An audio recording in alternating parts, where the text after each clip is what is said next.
লা তাযারনি ফারদা ওয়া আনতা খায়রুল ওয়ারিসিন, এটা নবীদের দোয়া। পারেন না দোয়াটা?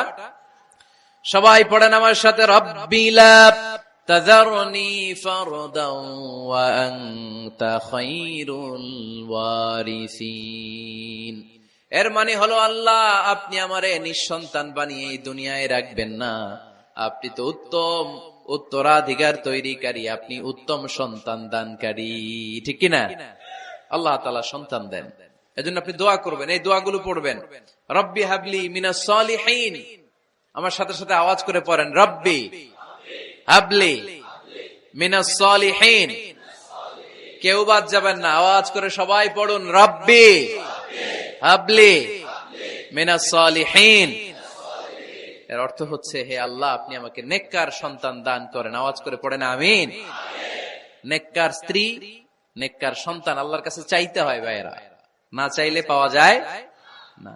তাহলে 1 নম্বরে ভালো মায়ের ব্যবস্থা করলাম সন্তানের জন্য, 2 নম্বরে আমরা আল্লাহর কাছে দোয়া করলাম, 3 নম্বরে আল্লাহ দোয়ায় সাড়া দিলেন, আল্লাহ ছেলে বা মেয়ে কিছু একটা দিলেন, তখন শুকরিয়া করবেন কার?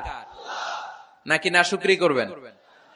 অনেকে ছেলে পছন্দ করে, মেয়ে পছন্দ করেন, আছে না নাই? আলহামদুলিল্লাহ এইখানে এরকম কেউ নাই। এই আছে, তুমি জানলা কেমনে? আমি বাঁচায় দেওয়ার জন্য বললাম নাই, এরপর এরা কয় আছে। যদি কেউ থেকেও থাকে, চেঞ্জ ইউর মাইন্ড, আপনার মাইন্ডটা চেঞ্জ করেন। ছেলে হোক মেয়ে হোক, শুকরিয়া করবেন কার? কারণ পৃথিবীর এই যে বড় বড় বিজ্ঞানীরা মাইক বানাতে পারে, মোবাইল বানাতে পারে, কম্পিউটার বানাতে পারে, রকেট বানাতে পারে, জেট প্লেন বানাতে পারে, হেলিকপ্টার বানাতে পারে, কিন্তু পৃথিবীর সব বিজ্ঞানীরা মিলে একটা বাচ্চা বানাতে পারবে? একটা সন্তান বানাতে পারবে? আর্টিফিশিয়াল মাঝে মাঝে রোবট বানায়। একটা রোবট আসছিল আমাদের দেশে, সোফিয়া নামে, মনে আছে? এরকম আরো ডেভেলপড রোবট তারা বানিয়েছে, কিন্তু এগুলোও কাজ করে না। এদিকে যাইতে গেলে মাঝে মাঝে ওদিকে চলে যায়। আর এগুলোর সিস্টেম সফটওয়্যার ভিতরে ঢুকাই দিতে হয়, সফটওয়্যারে যা, এর বাইরে কিছু বলতে পারে না। তাহলে গোটা বিশ্বের সবগুলো রোবট এক জায়গায় রাখলে আল্লাহর দেয়া একটা মানুষের ব্রেনের সমান হবে? এই পৃথিবীর সবচেয়ে পাওয়ারফুল কম্পিউটারের নাম হচ্ছে দি ক্রে-1 সুপার কম্পিউটার। আমেরিকার মিলিটারি বেজে বিভিন্ন ম্যাথমেটিক্যাল ইকুয়েশন ড্র করার জন্য এই কম্পিউটার তারা ইউজ করে। এরকম 10,000 সুপার কম্পিউটার মিলেও একটা হিউম্যান ব্রেইনের সমান হবে না। চিল্লায় পড়েন সুবহানাল্লাহ। তাহলে ছেলে হোক মেয়ে হোক, শুকরিয়া করব কার? অনেকে ছেলে হইলে মহা খুশি, পাড়ার সবাইরে মিষ্টি খাওয়ায়, মেয়ে হইলে খুশি হয় না, আছে না নাই? এরকম করবেন না, কারণ আপনার হাতেও নাই, আপনার বউয়ের হাতেও নাই। কার হাতে? তো যেটা আল্লাহর হাতে, এটা নিয়ে আপনারা তো টেনশন কেন? আল্লাহর হাতে ছেড়ে দেন না।